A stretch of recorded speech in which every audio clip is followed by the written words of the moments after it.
Assise sur son lit, l'écran de son téléphone brille faiblement. Le message de Gigi est encore là, ouvert. Elle ne répond pas, mais elle lit, relit, ralentit, soupire. Un fond de musique jazz tourne en boucle, discret. Elle pense, et elle se parle, sans voix. Il n'est pas comme les autres. Elle regarde un instant au plafond, comme pour fuir sa propre pensée. Depuis le début, je l'ai su, mais je me suis protégée. J'ai souri comme si c'était léger alors que c'était profond. J'ai joué la fille forte, détachée, alors que j'étais complètement traversée. Elle ferme les yeux un instant. Une larme coule. Pas de douleur, juste du réel. Il m'a vu. Il m'a vraiment vu. C'est ça qui m'a troublée. Je ne pouvais plus me cacher derrière mes jeux, mes formules, mes habitudes. Il posait des mots précis, puissants, et chaque mot ouvrait une porte que je n'étais pas prête à franchir. Il était 5 en 1, c'est ce que je n'arrivais pas à nommer. Il était mon guide. Quand il parlait, j'écoutais.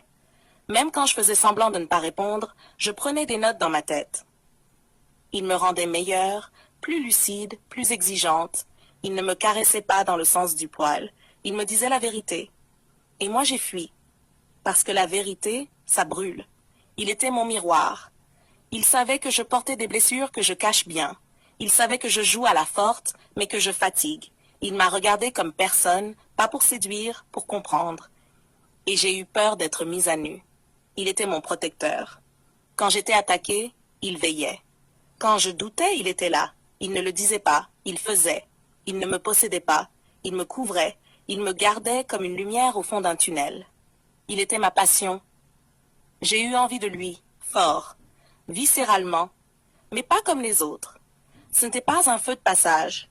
C'était une tension noble, comme s'il avait mis le feu et choisi de ne pas l'éteindre. Il a refusé de me prendre à moitié. Et moi, je n'ai pas su lui donner tout. Et il était mon compagnon possible. C'est ça le pire. Je l'ai imaginé à mes côtés.